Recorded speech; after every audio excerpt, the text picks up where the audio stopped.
Bonjour les voileux, bonjour les voileuses, les futurs voileux, les futures voileuses. Allez, on continue dans ces vidéos.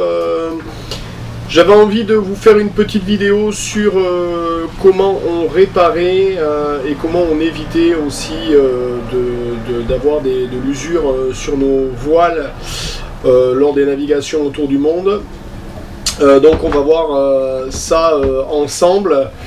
Il y a une chose qu'il faut savoir, c'est que voilà, quand tu vas naviguer au portant normalement pendant ta transat, ça va sûrement raguer sur les bords de flèche, sur les barres de flèche. Donc je vais vous montrer en vidéo ce que moi j'ai mis sur les barres de flèche. Vous allez voir, hop, attention, les vagues du bateau.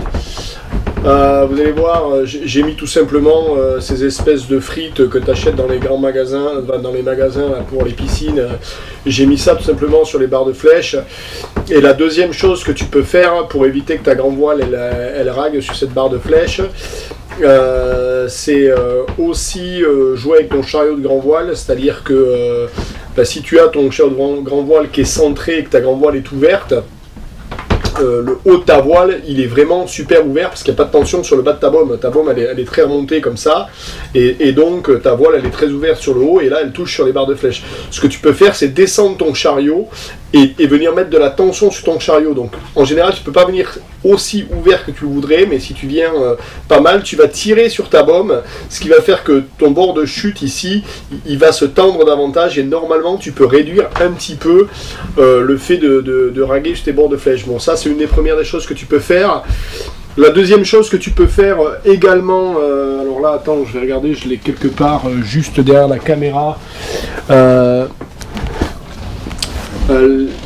La deuxième chose que tu peux faire, c'est également acheter ce fameux scotch autocollant là, et le coller à l'endroit où il y a tes barres de flèche sur ta grand voile de chaque côté. Ça évite pas mal les choses.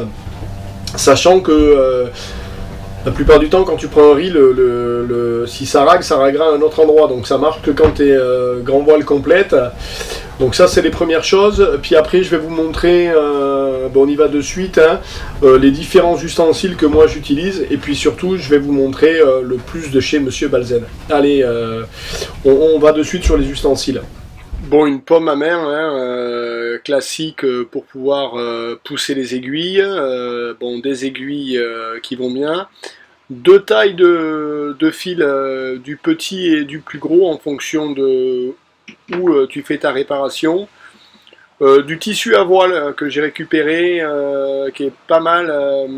C'est assez fin, ça permet de faire du patch. Et ce fameux papier autocollant qui va bien pour les finitions.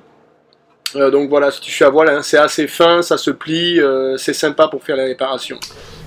Allez, la suite est réservée à nos Patreons. Le petit plus de chez Monsieur Balzen, il arrive, il est là. Donc là, tu cliques, tu auras la vidéo complète avec les petits détails sur la page Patreon. Elle est complète. Tout y est. Allez, merci à toi.